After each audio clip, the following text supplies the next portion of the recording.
bit of guitar and piano. Almost started to get excited. I can't with my shoulder, else I would. Good excuse. Yeah, exactly. I don't think I have a hero. But Tiesto?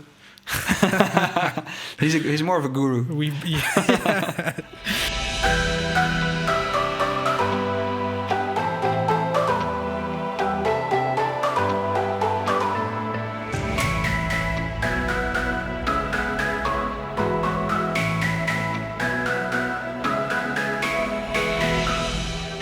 Welcome to another episode of Mylo's Mentions. Today with a very, very special guest. We've known each other for quite a long time. I think 7 or 8 years. And it's the one and only Hardway. Yes. What's up? What's up? What's up, man? How are you? Good. You? How's Good. life? Life is good. It's a bit different from before. But, I think for all of us. Yeah, but it's good. I'm making a lot of music. Nice. It's what my focus is right now. And I'm feeling good, so... Healthy, yeah. Well, I'm recovering from a shoulder injury, but it takes longer than I thought. But skating was not a great idea. It was a great idea, but the way I did it wasn't the best way to do it. Maybe a bit too much risk at the. A bit too much enthusiasm. Yeah, man. Yeah. So the way we do this is we have 4 questions for both of us on the table. Yeah. I think we both don't know what the questions are, so we're both gonna be very surprised. Yeah. But it's just basically to get the conversation going and just have fun. Cool. So you start? I'll start out. Yeah. Okay, let's go. Is it true that Sam Veld was your tour manager back in the days? It's actually true, but kind of, because we were friends, and he wasn't even Sam Veld yet. His DJ name was Dr. Papasov. Yeah, I remember. And he was making EDM and trying to figure out what his style would be. Yeah. And then he became my friend, and then I had some shows where I didn't have a full-time tour manager yet, so I was like, hey Sam, do you want to come along and just have fun? Basically, you can be my tour manager. You know how it goes. You bring friends and they're your tour manager, and then they don't know what they're doing sometimes. And it's really funny with promoters because they ask tour manager stuff, and the friends are like, I don't care. I'm just here to drink beer. Yeah, exactly. So it's true. I didn't know actually, because I knew you guys were good friends. When we met already. Yeah, I think I met you in the same time I met Martin. I met Sam. It's Mike. We all of these guys that are now also DJing. Yeah. It was all in the same period for some weird reason. Yeah. I think we were 9. I was 19-ish, 18, 19, something like that. And I met times. You in about the same period, I think. Yeah. So weird. We all with Mike as well. We all DJ'd at in Amstelveen. P60. The place to be. Yeah, man. And it's crazy how we all met up there, and now we're all successful. Yeah. I mean, we were super successful. Not to be arrogant, but we tour the world. So yeah, of course. It's just crazy to run into each other in China and on a festival. What? And all the Dutch guys together, always fun. Yeah. So and I mean, Sam, Dr. Papasov became Sam Veld, and the rest is history. So my turn, I guess. Yeah, cool. Let's do it. Question 1. The new DJ Mag Top 100 has been announced. What do you think of this list? I'm gonna be politically correct. Okay. No. I mean, I didn't really care about the DJ Mag, never, and obviously. It still is, I think, a dream to one day enter it. Yeah. But it's not like a goal or something. No. But I think this year it's pretty weird. This year feels weird, huh? With especially with everything that's going on, but also Tiesto dropped out of the top 10, which I don't know, felt weird. I didn't even take a good look at this year's list. And I don't know, there's like so many strange people in there that I think most people have never ever heard of. Yeah, I feel like I saw some names in there that I was like, I don't know them, or I feel like they didn't have much shows. No. And like, then they have an online following and they get more votes, which, I mean, it makes sense maybe, but... Yeah, but also some people don't have like an online following. Yeah, correct, yeah. Like they have like or no music released. 6,000 followers and like no music releases and like... Yeah, I feel like it's weird. Suspicious. Yeah. I mean, I've been in it for 3 years, from 2016, 17, 18, I think. And it's really cool. Like I think it's awesome to be in it. But then again, you don't really care too much about it. Because it's also just a list. Yeah. And it's based on popularity and hype. And I think it's something you can't really control anyways. So don't. It's never been a goal. It's just a nice like recognition if you're for popular. Your ego. It's nice for your ego. But I think like you as well, that you've not been in it doesn't make sense, you know, like if you see some names in it that are like that's they're not hyping, they don't have big tracks, they didn't play big shows and they're still in it, that makes not real sense to me. But I think like I don't care that I'm not in it, but the frustrating thing is that there are like people in there that I think like okay, if they're in there I could be in there. I mean for sure, but I mean what's a DJ top 100 without DJ sets, you know, like, there's no, that's also I mean it's really weird. It's so weird. I feel like they maybe should have just skipped it. I don't know. I mean, for them it's a source of income and attention, and of course all the news media. Yeah, it's a big thing. They make it a big thing. Yeah. And what do you think of the number one deserved? David Guetta. I had to actually think about it. Who it was? David Guetta. I mean, he's been pushing hard this year with new music and with Morten, that like new style. Future Rave. It's called. They actually named it Future Rave. Okay. I mean, that's fun. I like the music. I just think. I stepped away from labeling all the genres and stuff, and I want to do more what feels good to me. Yeah. So instead of focusing on what people think of me, I've been more focusing on what do I want to do. Especially in 2020, we have had some time to think about everything. So think about life. Yeah. So it's more like, what do I want to do that music-wise that makes me happy. I've always been like, I hate the term future bounce or future house or like whatever the genres are in which box they place me. Yeah. And I don't know, it just also puts, I mean, that's at least what I felt.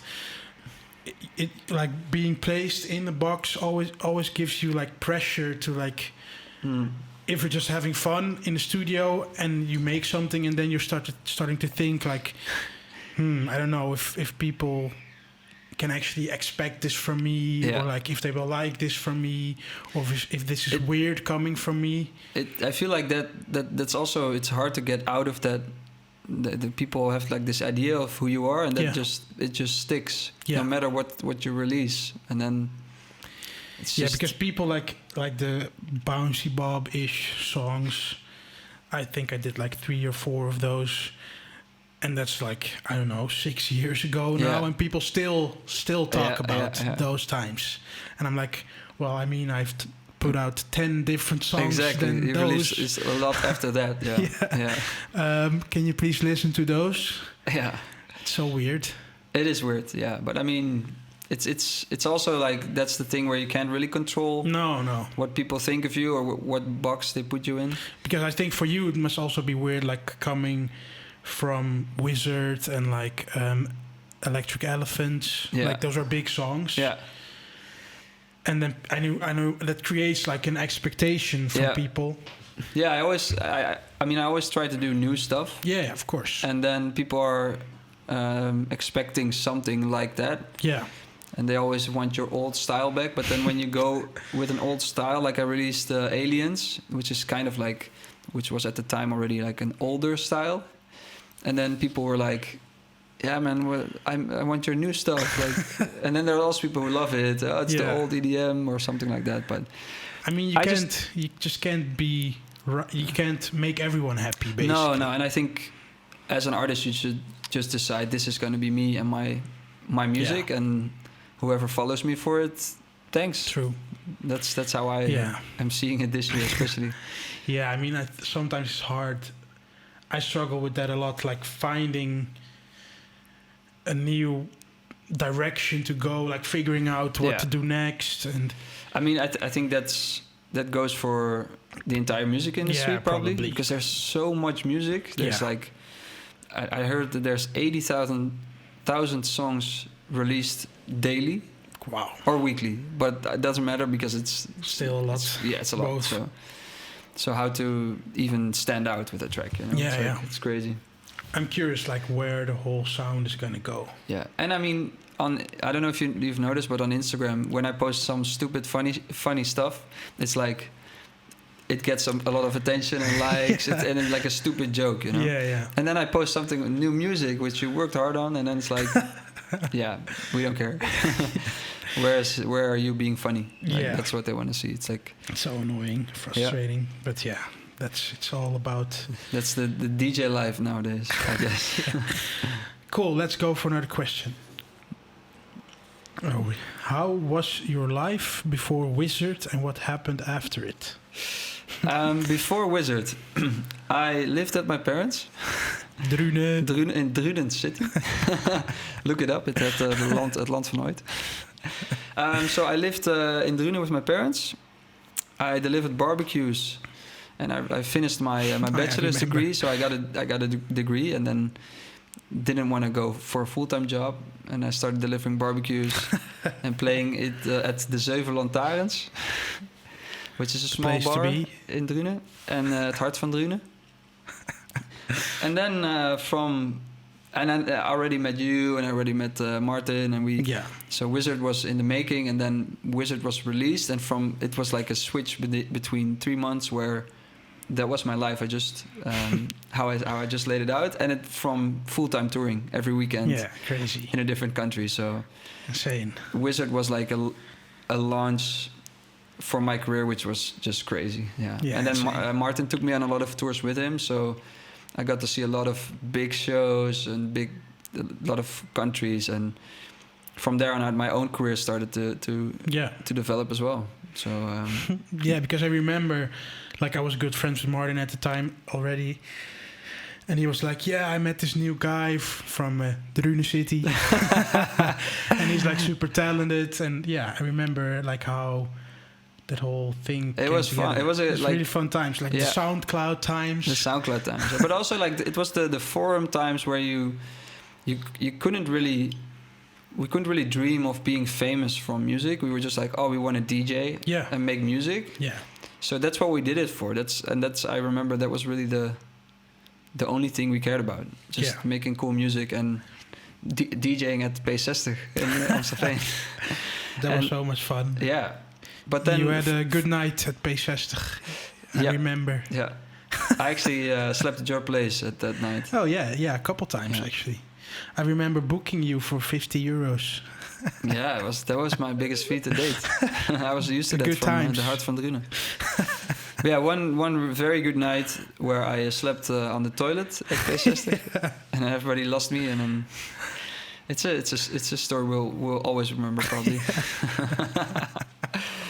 Yeah, that was fun. It was history. That's history. History, for sure. Cool. Let's do one more from your side. Okay. I see a lot of scratching on the card, but what is, in your opinion, my best and my worst track? Ooh. So let's start with my best, and then you can roast me. The roast of J. Hardway. That's right, live, right here. I have to think. Best song. Do you think I have good songs, or Of course. you can be honest? If it's Actually, they're all shit. I think probably Nuclear. We did. ooh, Navarro Day. It's an old song we did together, which, well, we did put it out on SoundCloud, I think. We did. I think it's still alive. on It's your still alive. Yeah, SoundCloud. I think so. Go look it up. It's amazing. I think probably Error 404, I think. Or is it 404? 404, yeah. Or Alien? Yeah. That's The best ones, you mean? the best Yeah, ones. What's the melody again of Alien? Or Oh, yeah. in the break, you mean? No, the drop melody. This is a singing contest. Turn into a singing contest. Yeah. And I don't know, bad one. That one. I would have to get my laptop and listen. I don't know. It's hard to remember songs you don't like. Yeah, exactly. Yeah. Um, I'd say my worst song for me, maybe you can agree if you know it, Coffee Please. It's probably my least interesting song, I'd say. It's like a song where I'm not sure if I would have released it if I think about it now. But I don't know even if you know it, so... if I hear it, probably. Let's just agree on it. Yeah.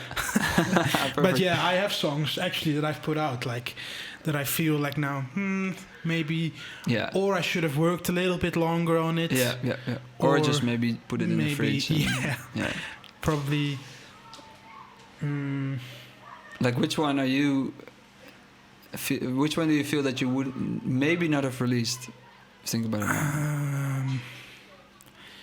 I think it's like an old song. It's called Paradigm that I did, which like the whole chain smoker thing was super hot then, and then I felt like maybe I should do something like that, and now I'm like I should have just not done that. Not follow that hype. Yeah. Because but was it following hype, or were you just enjoying making it? Because I mean, I had fun making the song because I just, that's how you sometimes learn stuff by just remaking or trying to do something in a style that is popular right now. But then it doesn't necessarily mean you actually have to put the song out. No, but it's weird how it's fun to make everything, basically. Yeah. And then sometimes it's hard to decide, should I do this song or shouldn't? Yeah. Because like in the moment, it's always the biggest hit in your mind. Yeah, but that's for real. I tried to explain this actually to someone the other day, where if I don't really listen to my song a lot to check if it's good or in the car or whatever, I shouldn't be working on it. I should go to the next. You always got to have that feeling somewhere that, this is going to be big. Yeah. Definitely. We've made so many world hits. If only people knew how we felt at the time. That's how we do.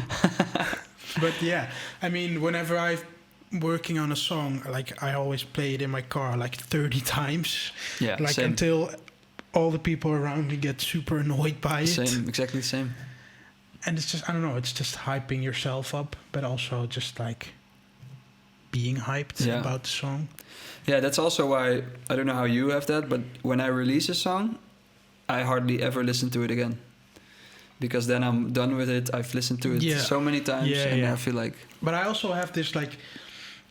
I think I really start to appreciate a song after it's out. Like when... Because otherwise, in my mind, I'm still like, maybe I can change this or change that. Yeah. And like when it's out, I can like finally close off the project. Close the chapter.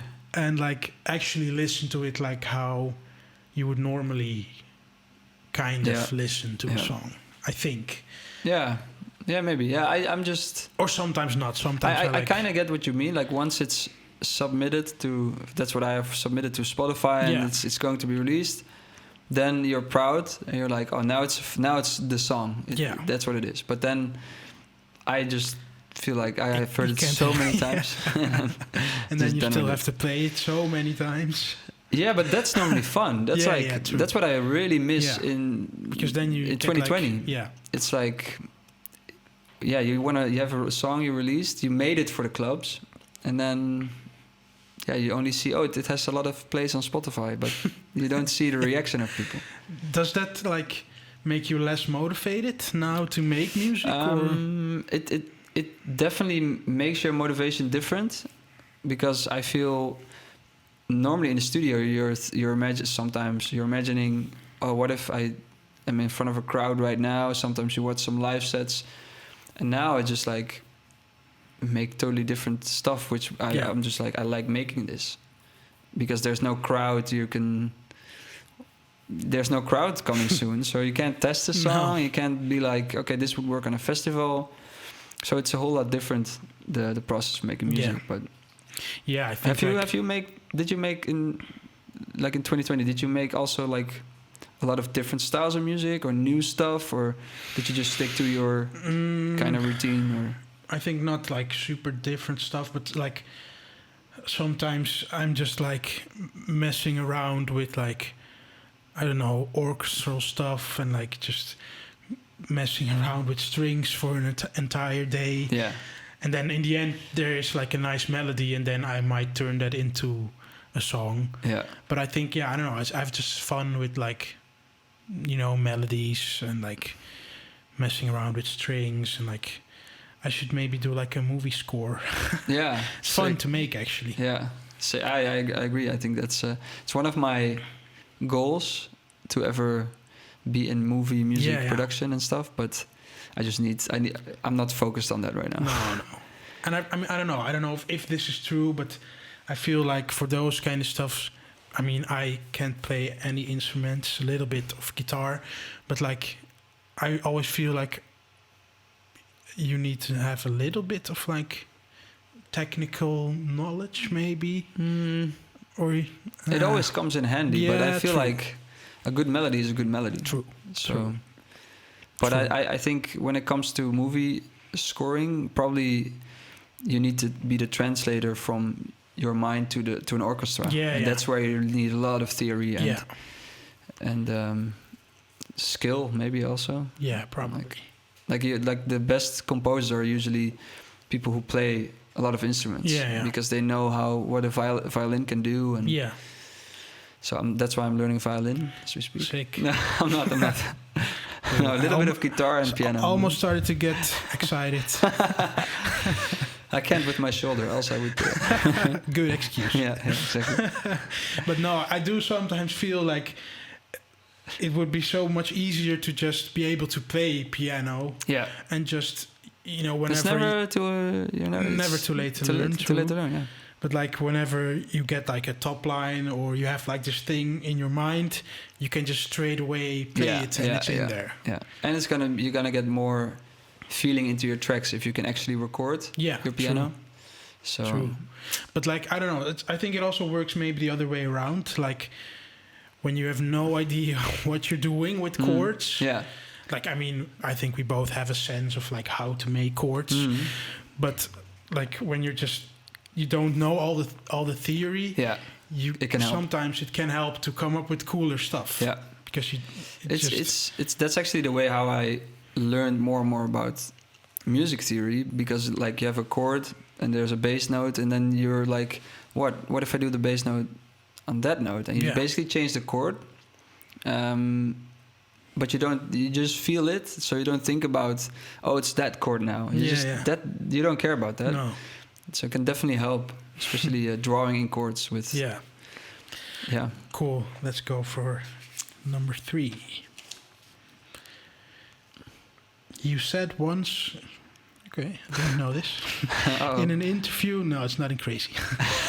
That we DJs live in another world. Which experiences made you feel this way?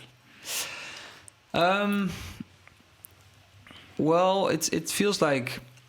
I don't know what interview I said that in. But I never said that. You're accusing me of that. It's just like it's this thing where you're on stage and you get a rush, you feel good, you play music, you get paid for it, and you're like, this is crazy. This can't be real. No. Like you get crazy fees where some people work a long time for. Yeah. And you get it in one night, and you're just like, and I'm enjoying myself, and I'm seeing some of this country, and I'm in a sick hotel. So it's like you're almost cheating cheating in life. And it's like, this can't be real. So that's like it's kind of a dream world sometimes. Yeah. But then also you realize that all that stuff and like the hotel and whatever, it doesn't really matter. No. As long as you're, what really matters is the music actually, and the playing the sets.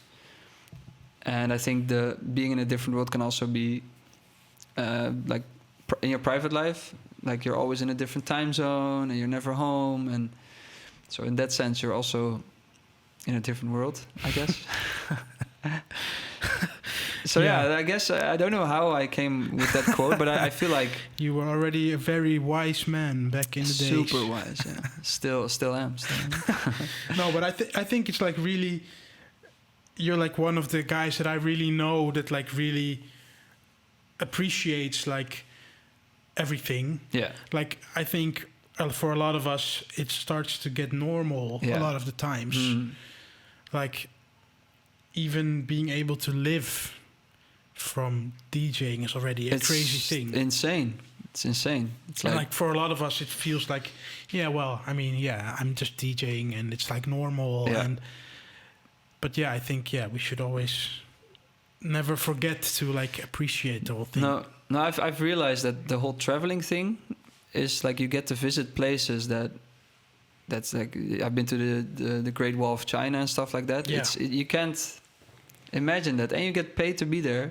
Yeah. And you have time off there. It's like it's so crazy. But I have this realization mostly when I'm on stage. Yeah. That it's like you remember you played in Vegas as well, and you're like playing there, and everybody likes you at that moment. Yeah. So you're there with friends, and you get drinks. You get paid for it. Yeah. You're in Vegas. I mean, it's so unreal. Weird. It's like, you know, a lot of times, at least what I had is when I played in Vegas, like a lot of people don't actually really know you. No.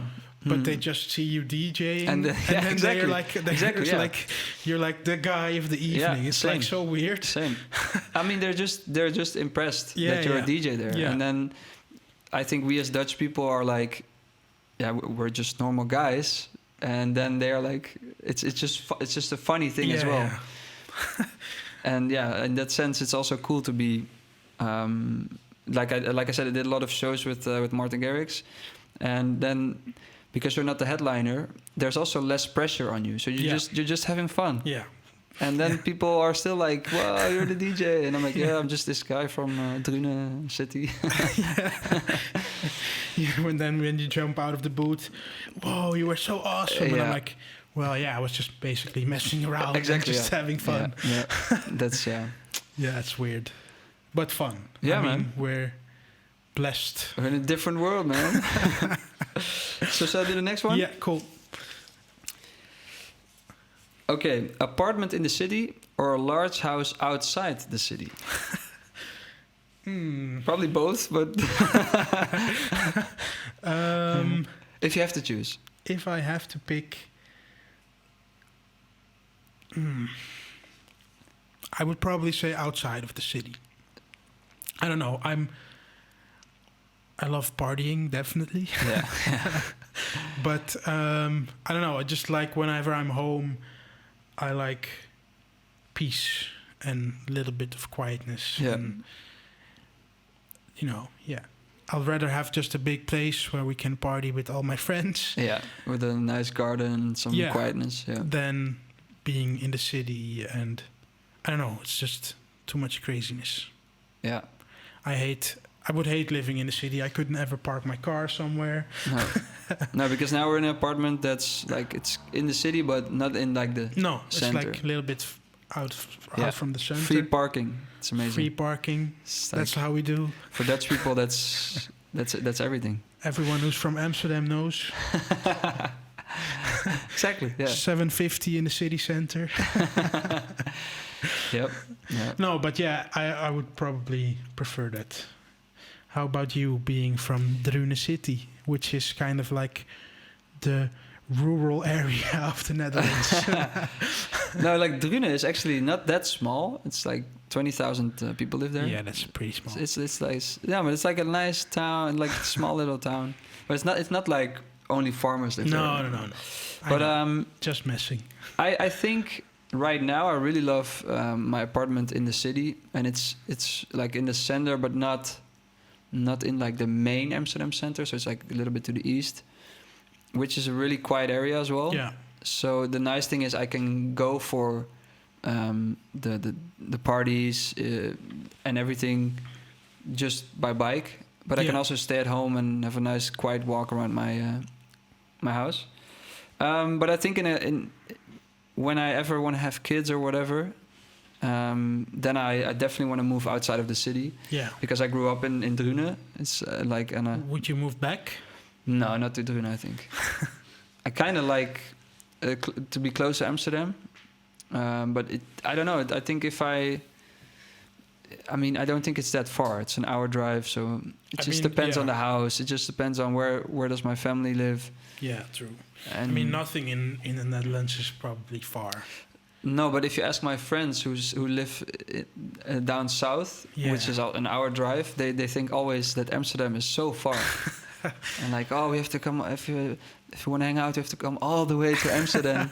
And like in from touring that sometimes you're in LA and you're going grocery shopping, you have to have a half-hour drive or something. Also because of traffic, but yeah, of course, but still. Yeah. Or like in Asia, like I think we went to Korea. What's the capital of Korea again? I don't know. Seoul. Seoul, yeah, of course. Or as Seoul, probably in English. We landed at the airport and it was like a 2-hour drive just from the airport there to the city center. Yeah. And in Amsterdam it's 20 minutes. Yeah.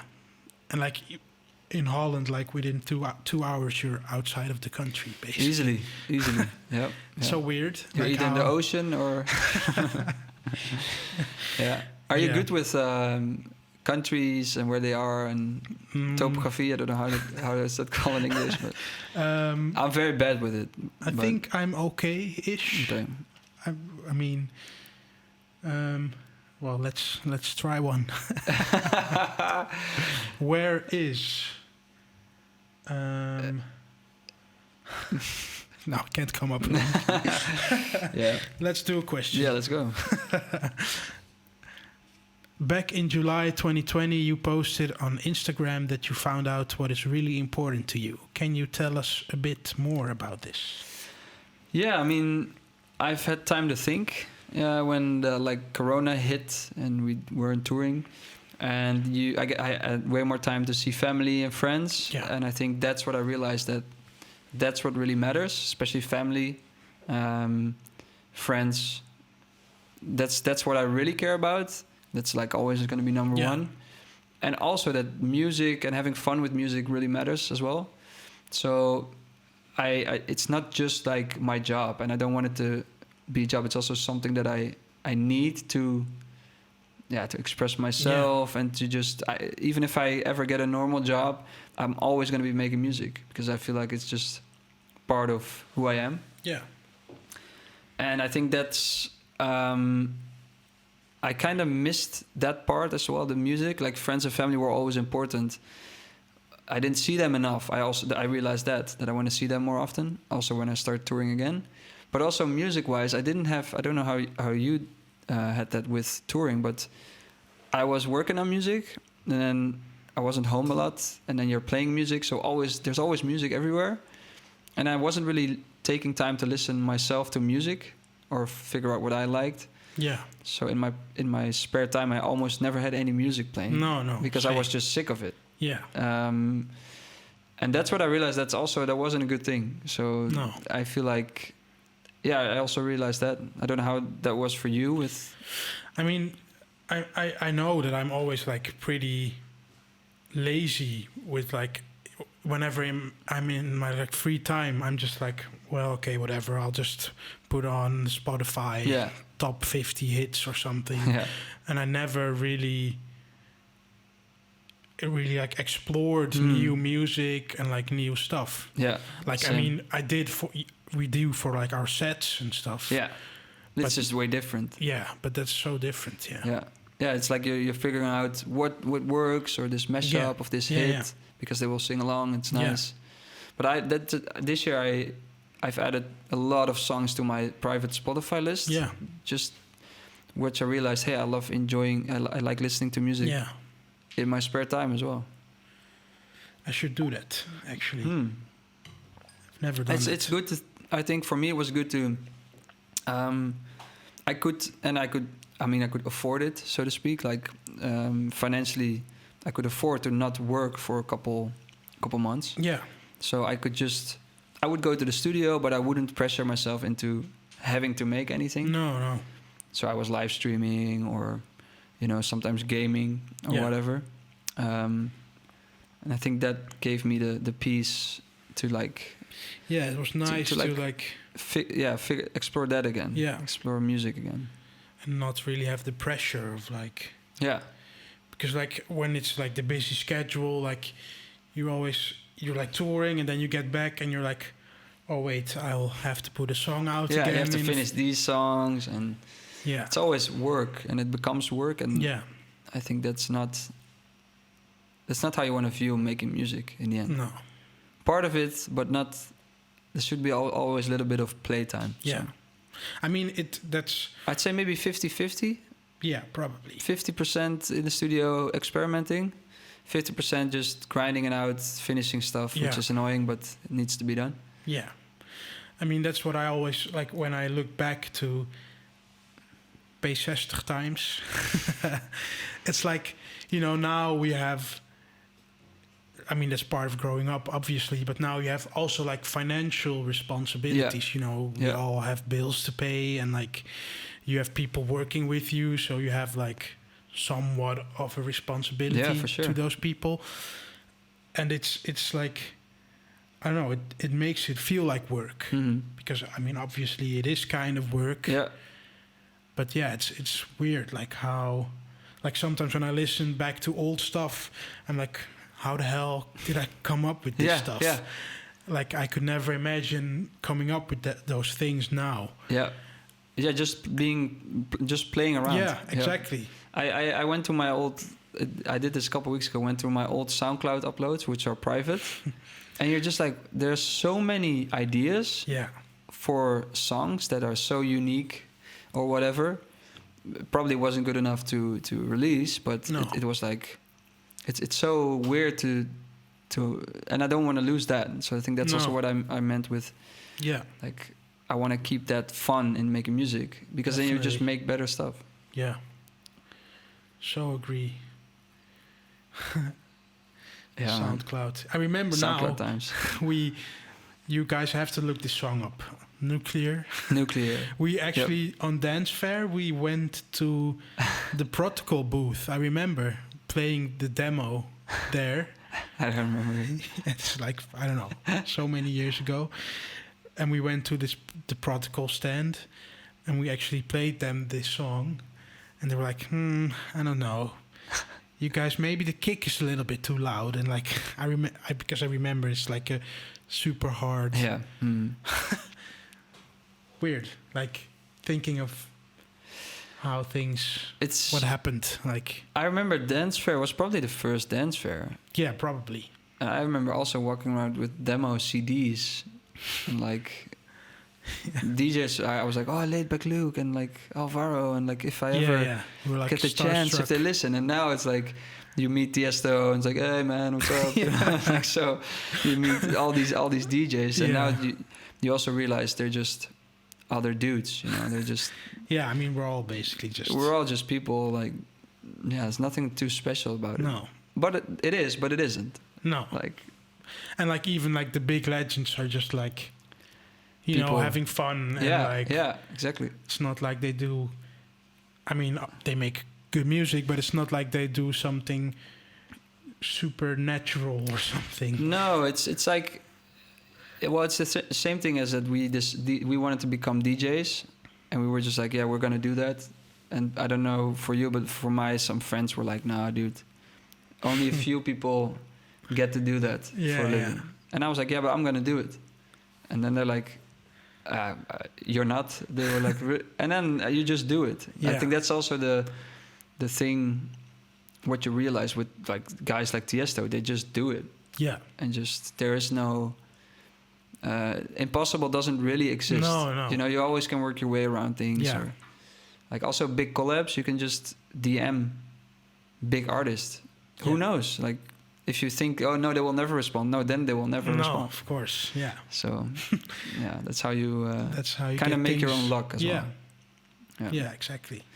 I don't know how we came there, but so I do the final question. Let's do the final one. Suppose you could spend an evening at the bar. Well, when bars are open. Suppose you could spend an evening at the bar with a hero, guru, or political star, etc. Who would you most like to share that evening with? Do you have a hero or guru or I don't think I have a hero. But Tiesto? he's more of a guru. That would probably be Jägermeister night. Yeah, probably. He's a dad now, so he's taking it easy probably. Yeah, on the Jaeger. We'll see what We'll happens. see about that. I don't know. I think probably Barack Obama. Okay. I don't know. I've Interesting. been with the whole U.S. elections and stuff. I've been looking at like all these documentaries about him and like other presidents. Yeah. And I don't know. It's just like he has like a super important job, obviously. Yeah. And he has to make like basically life or death decisions. Yeah. But he still feels like a super warm, kind person. For real, yeah. And I don't know, I just think it would be fun to hear how he sees things. Yeah. That would be interesting. I don't know. It's just like maybe it's all a facade. You don't know. Yeah, I don't think so. I think you can fake stuff like that, but not for too long. No, true. I feel So, like yeah. with Trump as well, like he's been faking being smart Yeah. for a long time. Didn't really work out. I feel like now he's like the facade is broken. You know, Yeah. like you can see. Okay, he's really not always knowing what he's saying. It No. feels like. But So weird. yeah, The whole election. and it's thing. funny that with Trump, like I posted something about him, or Yeah. not even disrespectful, just like I'm happy to see him go or something like that. And then people responded, "Yeah, you're not even American, and like, what do you get involved in politics?" yeah. But it's like it's someone that's heard all over the world, Yeah. and when he addresses people in that way, then it's bad for everybody who hears it. Yeah. And that's why I think we in Holland, especially, we love Obama Yeah. True. because he's like he seems reasonable, he seems friendly, he respects people. Yeah. It's But all then, like- like a lot of people that I know, also from the U.S., they also, and I don't know, I don't agree with them, but they also feel like, you don't get stuff done with being nice. Mhm. Yeah, that's the thing in my career that people always like you seem to be thinking you need to be an asshole. Yeah. I think you really don't. No, I totally agree. But yeah, It might take longer when you're nice sometimes, but I Yeah. feel like in the long run it will always do you good. yeah, definitely. Because like you can screw people over and earn money fast, but then you're gonna end up lonely, I guess. Yeah, definitely. Yeah. Well, let's end on that positive note. Exactly. Thanks for coming in. Thanks for having And me. man. it was fun. For Good sure. talks. Yeah, for sure.